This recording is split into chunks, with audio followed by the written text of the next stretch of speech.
Hello friends, welcome to the success Kendra. Friends देखिए, बिहार मद्य निषेध का जो एग्ज़ाम 14 मई 2023 को लिया जाएगा, उसके लिए फ्रेंड्स एक और प्रीवियस ईयर क्वेश्चन पेपर को आज इस वीडियो में हम डिस्कस करेंगे। जैसे आप सभी जानते हैं कि सीएसबीसी के द्वारा बिहार मद्य निषेध का एग्ज़ाम कंडक्ट करवाया जाता है और सीएसबीसी के द्वारा ही Bihar police constable, fireman, forest guard इन सभी का एग्ज़ाम कंडक्ट करवाया जाता है। तो सीएसबीसी के द्वारा प्रीवियस ईयर में जो एग्ज़ाम कंडक्ट करवाया गया है उसके एक और क्वेश्चन पेपर को आज इस वीडियो में हम कवर करेंगे। और इससे पहले मैंने आपको ढेर सारे प्रीवियस ईयर क्वेश्चन पेपर को कवर कराया हुआ है। अगर आपने उनको नहीं देखा है तो एग्ज़ाम से पहले देख लीजिएगा, आपके पास एक दिन का समय और बचा हुआ है। सभी वीडियोज़ का लिंक डिस्क्रिप्शन बॉक्स में आपको मिल जाएगा। चलिए शुरू करते हैं आज का सेशन। पहले प्लीज़ वीडियो को लाइक कर दीजिए और जब सेशन समाप्त होगा तो इसको शेयर ज़रूर कर दीजिएगा। देखिए फ्रेंड्स, यह जो एग्ज़ाम है सीएसबीसी के द्वारा 25 नवंबर 2018 को कंडक्ट करवाया गया था। पहला प्रश्न पढ़ेंगे कि किसके परिणाम स्वरूप 5वीं शताब्दी ईस्वी सन में गुप्त साम्राज्य का पतन हुआ। इस क्वेश्चन पेपर को आप एग्ज़ाम के तौर पर लगाइए। ऐसा समझिए कि आप एग्जामिनेशन हॉल में बैठे हुए हैं और पेपर दे रहे हैं, और इस सेशन के एंड में, लास्ट में, आप सभी लोग अपना अपना स्कोर ज़रूर कमेंट करके बताएंगे। जितने भी इसमें जीके और जीएस के प्रश्न पूछे गए हैं उन सभी प्रश्नों को मैं आपको कवर करवा दूंगा। ध्यान दीजिएगा फ्रेंड्स। देखिए, हुन आक्रमण के परिणाम स्वरूप 5वीं शताब्दी ईस्वी सन में गुप्त साम्राज्य का पतन हुआ। Option number C right answer हो जाएगा।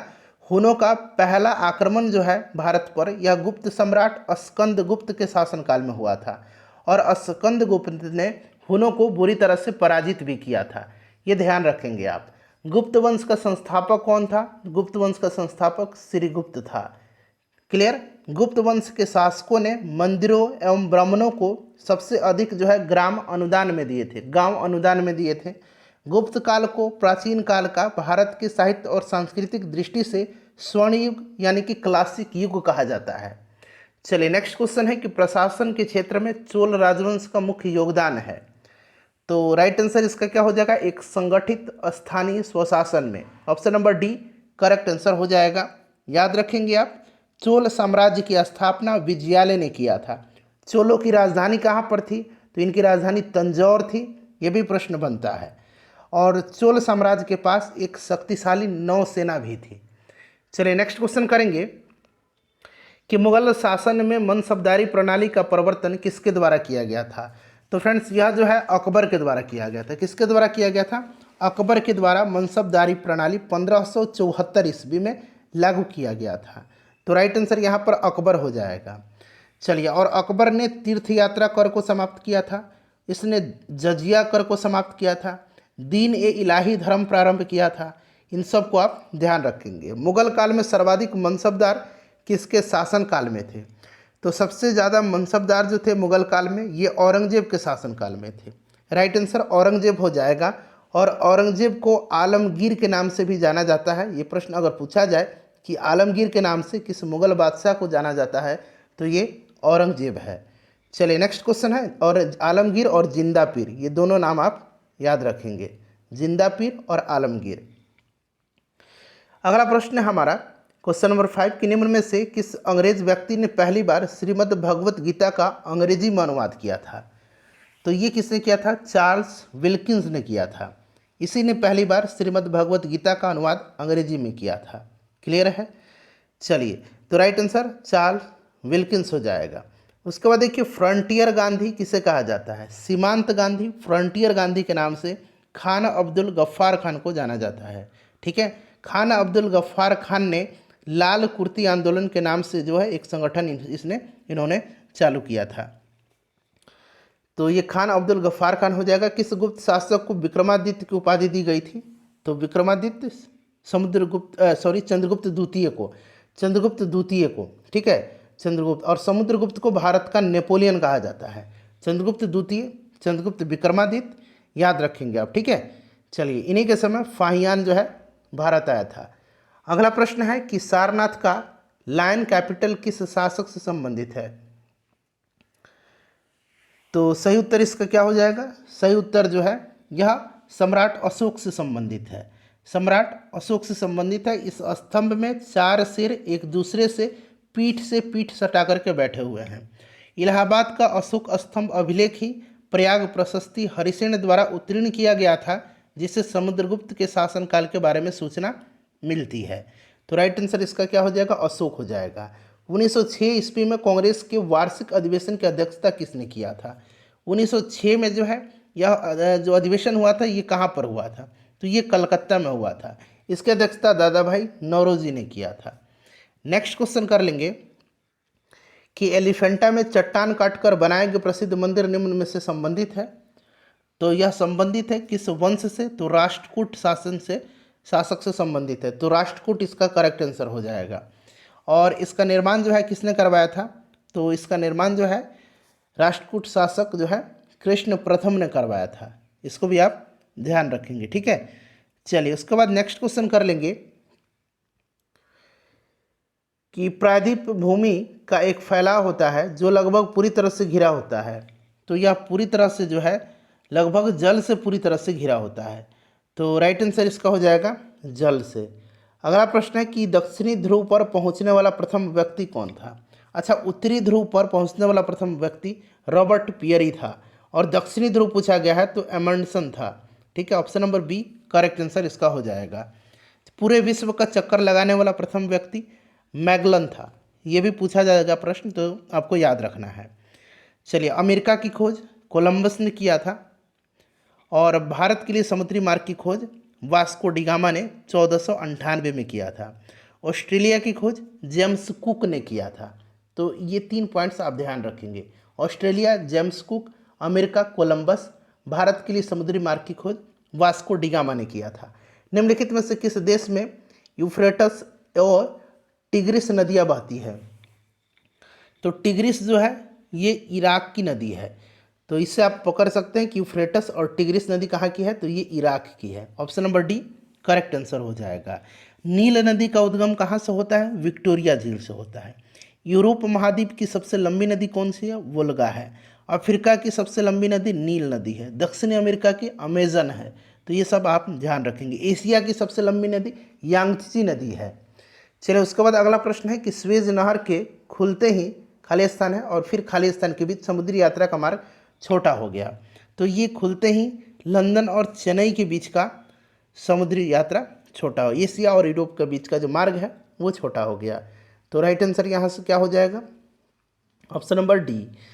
चलिए, फॉरेस्ट रिसर्च सेंटर का मुख्यालय कहाँ पर है?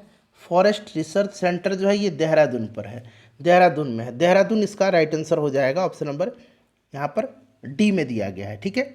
चलिए आगे बढ़ेंगे।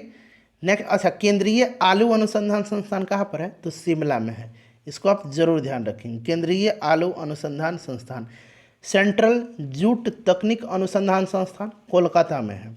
भारतीय पेट्रोलियम अनुसंधान संस्थान भी देहरादून में ही है, ध्यान रखेंगे आप। भारतीय सर्वेक्षण संस्थान देहरादून में है। फॉरेस्ट रिसर्च सेंटर देहरादून में है। चलिए, सिंह, जिराफ, बाइसन जैसे जानवर कहाँ पाए जाते हैं? तो ये जानवर जो हैं ये पाए जाते हैं पर्णपाती वन में। कहाँ पर? पर्णपाती वन में पाए जाते हैं। अगला प्रश्न है कि इनमें से कौन सा सही नहीं है? देखिए, गेहूं जो है ये रबी फसल है। बिल्कुल, गेहूं जो है यह रबी फसल है, ठीक है। इसमें कोई आपको डाउट नहीं होना चाहिए। गेहूं जो है यह रबी फसल है, ठीक है। उसके बाद देखिए, चना खरीफ फसल है। बताइए, चना जो है यह खरीफ फसल है? नहीं, चना जो है रबी फसल है, तो ये गलत हो जाएगा। चावल खरीफ फसल है। जौ जो है रबी फसल है, बिल्कुल यह रबी फसल है। सुमेलित नहीं, ऑप्शन नंबर बी। निम्नलिखित में से कौन सी कृषि विद्या इको फ्रेंडली है? इको फ्रेंडली ऑर्गेनिक फार्मिंग है, ठीक है। ऑर्गेनिक फार्मिंग, ऑप्शन नंबर ए राइट आंसर हो जाएगा। चलिए, और जो झूम खेती होती है जिसको कि हम लोग शिफ्टिंग कल्टीवेशन कहते हैं, स्थानांतरित कृषि, वो हानिकारक होती है पर्यावरण के लिए, क्योंकि इस प्रकार की खेती में जंगल को जला करके साफ किया जाता है और फिर वहाँ खेती की जाती है। फिर कुछ दिन के बाद दूसरे जगह ये लोग शिफ्ट हो जाते हैं। तो इसीलिए जो है झूम खेती यानी कि शिफ्टिंग कल्टीवेशन यह हानिकारक होती है। उसके बाद देखिएगा कि प्राकृतिक कारणों से चट्टानों का टूटना, तो यह विखरना विकल्प से यहाँ पर देखिएगा राइट आंसर इसका यहाँ पर ऑप्शन नंबर डी हो जाएगा। इनमें से कोई नहीं है। प्राकृतिक अभिकर्ता जैसे कि जल, वायु, पवन आदि के द्वारा मिट्टी के ऊपरी आवरण के क्रमिक कटाव तथा स्थानांतरण को मृदा अपरदन कहा जाता है। और यहाँ पर जो है प्राकृतिक कारणों से चट्टानों का टूटना, ये क्या है? विखरना है, जो कि विकल्प में नहीं है। निम्न में से कौन कार्बोहाइड्रेट नहीं देता है? तो इसमें से कार्बोहाइड्रेट किस में नहीं है? तो पालक में कार्बोहाइड्रेट नहीं है। ठीक है, पालक आयरन का प्रमुख स्रोत होता है। उसके बाद देखिए, निम्नलिखित में से कौन सा आंध्र प्रदेश का एक शास्त्रीय नृत्य है? तो आंध्र प्रदेश का जो है वो आपको पता है कि कुचिपुड़ी है। कुचिपुड़ी राइट आंसर हो जाएगा। ठीक है, याद रखेंगे। भारतनाट्यम तमिलनाडु, कथकली केरल, कथक अगर पूछेगा तो उत्तर भारत। ठीक है, ओडिसी उड़ीसा। उसके बाद अगर हम बात करें, सतरिया अगर पूछा जाए कहाँ का है, तो सतरिया असम का है। यहाँ मैं लिखता हूँ, सतरिया अगर पूछेगा तो ये असम का डांस है। चलिए, उसके बाद देखिएगा कि अनोखी वनस्पति और जीव जंतुओं का घर के रूप में प्रसिद्ध विश्व की सबसे बड़ी नदी योजना अमेजन निम्नलिखित में से किस देश में अवस्थित है? तो अमेजन जो है ये कहाँ पर है? तो फ्रेंड्स यह जो है ब्राज़ील में है। अमेजन ब्राज़ील में है और अमेजन दुनिया की दूसरी सबसे बड़ी नदी है। सबसे बड़ी नदी नील नदी है। तो राइट आंसर इसका हो जाएगा ब्राज़ील। नाटो का मुख्यालय कहाँ पर है? नाटो चर्चा में रहा है अभी, जो यूक्रेन और रसिया का वार था उसको लेकर के। नाटो, इसका हेडक्वार्टर जो है ये पूछा गया है, तो ये ब्रुसेल्स में है। स्थापना 1949 में हुई थी। ठीक है, चलिए, तो ये ब्रुसेल्स हो जाएगा ऑप्शन नंबर ए। उसके बाद देखिएगा कि एमनेस्टी इंटरनेशनल क्या है? एमनेस्टी इंटरनेशनल एक मानव अधिकार समूह है। मानव अधिकार समूह हो जाएगा राइट आंसर इसका, एमनेस्टी इंटरनेशनल। ठीक है, याद रखेंगे आप। नेक्स्ट क्वेश्चन कर लेंगे। अगला प्रश्न है हमारा कि WHO के अनुसार आज अधिकांश संख्या में लोगों की मृत्यु किस रोग से होती है? तो यह टीबी है। तपेदिक option number B right answer हो जाएगा। ठीक है फ्रेंड्स, और भारत सरकार 2025 तक टीबी रोग उन्मूलन का लक्ष्य निर्धारित किया है। WHO की बात करें तो इसका हेडक्वार्टर कहाँ पर है? तो जेनेवा में है, स्विट्जरलैंड के। ध्यान रखेंगे। चलिए, अगला प्रश्न है कि ऑर्किड भारत का कौन कौन से भाग में उगाई जाती है? ऑर्किड जो है ठंडे और घाटी क्षेत्र वाले भाग में उगाई जाती है। तो ठंडे और घाटी क्षेत्र राइट आंसर हो जाएगा। सत्यजीत राय फिल्म से उसी प्रकार संबंधित है जिस प्रकार से पिकासो संबंधित है। बताइए। तो पिकासो जो है ये एक पेंटर हैं, चित्रकारी से संबंधित हैं, तो ये चित्रकारी हो जाएगा। धारावाहक तार कैसा होता है? धारावाहक तार जो होता है ये न्यूट्रल होता है। ठीक है, धारावाहक तार न्यूट्रल होता है, तो यह न्यूट्रल हो जाएगा। उसके बाद देखिएगा कि विश्व जल दिवस कब मनाया जाता है? तो जल दिवस 22 मार्च के दिन मनाया जाता है। इम्पॉर्टेंट है, याद रखेंगे। क्लियर? चलिए, नेक्स्ट क्वेश्चन कर लेंगे कि योग दर्शन किससे संबंधित है? योग दर्शन जो है इसके प्रतिपादक पतंजलि हैं। पतंजलि राइट आंसर हो जाएगा। यहाँ पर देखिए पतंजलि दिया गया है। अगला प्रश्न है हमारा, और न्याय दर्शन का गौतम होगा। ठीक है, न्याय दर्शन अगर पूछेगा तो गौतम हो जाएगा। निम्न में से किस स्थान पर बायोगैस प्लांट कार्यरत है? तो बायोगैस प्लांट जो है यहाँ पर कोयम्बटूर में है, उदयपुर में है, पूसा में है। तो इसमें से ऑप्शन नंबर डी इनमें से सभी हो जाएगा। उसके बाद देखिए, कृषि पर अधिक जनसंख्या की निर्भरता किस प्रकार की अर्थव्यवस्था के लक्षण है? तो यह अर्थव्यवस्था है मिश्रित अर्थव्यवस्था का। मिश्रित अर्थव्यवस्था का, मिश्रित अर्थव्यवस्था हो जाएगा। उसके बाद देखिए, गिफिन वस्तुओं की श्रेणी में आते हैं। गिफिन वस्तुओं की श्रेणी में आते हैं तो घटिया वस्तुओं की श्रेणी में आते हैं। घटिया राइट आंसर हो जाएगा, घटिया माल। अगला प्रश्न कि निम्नलिखित में से क्या द्वितीयक संचय यूनिट नहीं है? द्वितीय संचय यूनिट नहीं है इसमें से, तो यह रैम हो जाएगा, रैम। ठीक है, रैंडम एक्सेस मेमोरी, रैम हो जाएगा। नेक्स्ट क्वेश्चन है हमारा कि सरदार वल्लभ भाई इंस्टीट्यूट ऑफ टेक्सटाइल मैनेजमेंट की स्थापना कहाँ पर की गई है? तो इसकी स्थापना की गई है कोयम्बटूर में। कोयम्बटूर इसका राइट आंसर हो जाएगा। ठीक है, केंद्रीय नारियल अनुसंधान संस्थान कहाँ पर है? तो कासरगोड में है, कासरगोड। केंद्रीय नारियल अनुसंधान संस्थान कासरगोड में है। इसको आप जरूर ध्यान रखेंगे। चलिए, नेक्स्ट क्वेश्चन है हमारा कि संघ लोक सेवा आयोग के सदस्य अपना इस्तीफा किसे सौंपते हैं? तो यह राष्ट्रपति को सौंपते हैं। किसको? राष्ट्रपति को सौंपते हैं। उसके बाद देखिए, महिलाओं के लिए राज्य में पारित आरक्षण विधेयक जिसमें 33% आरक्षण का प्रावधान किया गया है, इसका संबंध किससे है? इम्पॉर्टेंट है, इसका संबंध जो है किससे है फ्रेंड्स, बताइए। तो संसद हो जाएगा राइट आंसर। ठीक है, पहली बार महिला आरक्षण बिल 1996 में जो है पेश किया गया था। नेक्स्ट क्वेश्चन है हमारा कि ब्रिटिश संसद के लिए चुनाव जीतने वाले प्रथम भारतीय कौन थे? तो इनका नाम है दादा भाई नौरोजी। दादा भाई नौरोजी करेक्ट आंसर हो जाएगा। अभी हाल ही में भारतीय मूल के ब्रिटेन के प्रधानमंत्री बने हैं ऋषि सुनक। ऋषि सुनक, इनका नाम आप जरूर याद रखेंगे, ब्रिटेन के ये प्रधानमंत्री हैं। नेपाल के प्रधानमंत्री का भी नाम आपको ध्यान रखना है, कौन है बताइए राइट आंसर। ये प्रचंड बने हैं, ठीक है, और उनका नाम याद रखेंगे आप। अभी हाल ही में नेपाल के राष्ट्रपति भी बने हैं, पुष्पदहल कमल प्रचंड, ये जो है प्रधानमंत्री हैं नेपाल के, और कोई पौडेल करके अभी नेपाल के राष्ट्रपति बने हैं। इनको एक बार देख लीजिएगा, ठीक है, इनका पूरा नाम क्या है, पौडेल, मैंने इनका टाइटल याद है मुझे, एक बार आप लोग देख लीजिएगा। अगर आपको याद है तो कमेंट करके बता दीजिए। निर्णायक मत है, निर्णायक मत पूछा गया है। तो क्या होता है जब वोट टाई हो जाता है ना, उस समय निर्णायक मत होता है। और लोकसभा में आप देखते हैं जब निर्णायक मत होता है तो लोकसभा के स्पीकर जो को वोट करना होता है। तो ये आपका हो जाएगा जब दोनों पक्ष सहबद्ध टाइड हो तो निर्णायक मत होता है, ऑप्शन नंबर डी। चलिए उसके बाद देखिएगा कि राज्य का समूचा प्रशासन किसके नाम से चलाया जाता है? तो ये राज्यपाल के नाम से चलाया जाता है। राज्यपाल जो होता है राज्य का कार्यकारी प्रमुख, संवैधानिक मुखिया होता है, यह अनुच्छेद 154 में कहा गया है, राज्यपाल होगा। चलिए उसके बाद नेक्स्ट क्वेश्चन है हमारा कि मानव शरीर में सबसे प्रचुर मात्रा में पाया जाने वाला तत्व, कल ही मैंने आपको ये कराया हुआ था, ये ऑक्सीजन है। ऑक्सीजन करेक्ट आंसर हो जाएगा। ऊनी कपड़े सूती कपड़ों की अपेक्षा गर्म होते हैं क्योंकि वे, बताइए, क्योंकि वे ताप के अच्छे रोधक होते हैं।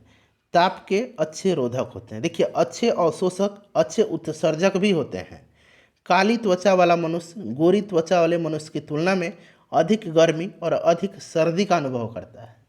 तो ये आपका राइट आंसर क्या हो जाएगा, ऑप्शन नंबर बी, ताप के अच्छे रोधक होते हैं। उसके बाद देखिएगा कि दो समानांतर दर्पणों के बीच कितने प्रतिबिंब देखे जा सकते हैं? समानांतर है दोनों, तो यह आपका अनंत हो जाएगा। आप एक बार देख कर करके देखिएगा कभी ये एक्सपेरिमेंट, अनंत होगा, अनंत प्रतिबिंब बनेगा।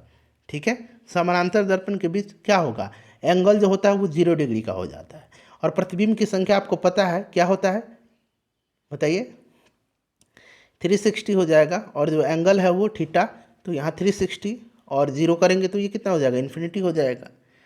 चलिए उसके बाद नेक्स्ट क्वेश्चन है हमारा, एक मिनट, हाँ चलिए, कि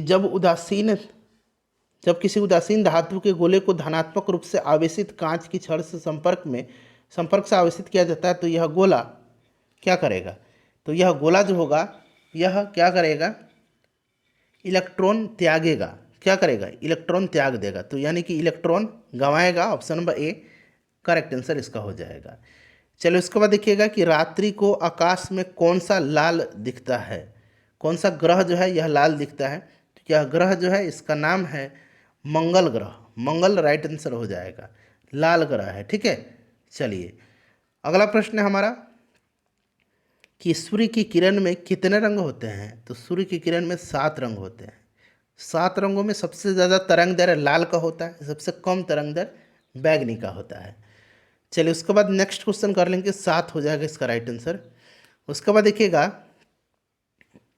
कि दो वेक्टर जिनका मान अलग अलग है, दो वेक्टर हैं उनका मान अलग अलग है, ये आपसे पूछा गया। जिनका मान अलग अलग है उनका परिणामी शून्य नहीं हो सकता है। ठीक है, तो यह आपका उनका परिणामी शून्य नहीं हो सकता है, ऑप्शन नंबर यहाँ पर देखिए सी राइट आंसर हो जाएगा।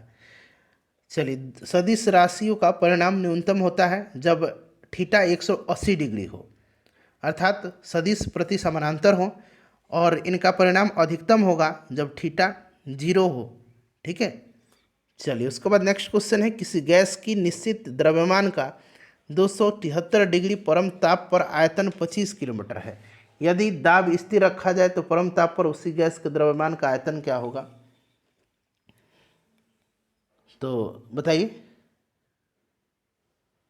तो देखिए राइट आंसर इसका जो हो जाएगा वो 50 जो है मिली हो जाएगा। अगला प्रश्न कर लेंगे, नेक्स्ट क्वेश्चन है हमारा कि प्राकृतिक गैस के बारे में निम्नलिखित में से कौन सा कथन असत्य है? प्राकृतिक गैस यह CO और H2 का मिश्रण है, यह असत्य है। ठीक है, प्राकृतिक गैस में मुख्य रूप से मीथेन शामिल होता है, तो ये वाला गलत हो जाएगा आपका। इसमें मुख्य रूप से मीथेन होता है, इसका प्रयोग ईंधन के तौर पर किया जाता है। गैसीय हाइड्रोकार्बन का मिश्रण होता है, मीथेन है। ठीक है, चलिए हाइड्रोकार्बन का प्राकृतिक स्रोत क्या है? हाइड्रोकार्बन का प्राकृतिक स्रोत इसमें से आपका कच्चा तेल हो जाएगा। कौन सी धातु अन्य धातु के साथ मिलकर के पारद बनाती है? तो राइट आंसर इसका क्या हो जाएगा? पारा हो जाएगा। ऑप्शन नंबर बी, पारा अन्य धातु के साथ मिलकर के पारद यानी कि अमेलगम बनाती है। तो उसके बाद देखिए, निम्नलिखित में से कौन विद्युत का सबसे अच्छा चालक है? तो इसमें से सबसे अच्छा चालक जो है ये चांदी है, विद्युत का चांदी है। ठीक है, चलिए उसके बाद नेक्स्ट क्वेश्चन है हमारा कि निम्न में से किस प्रशीतक का उपयोग आजकल नहीं होता है?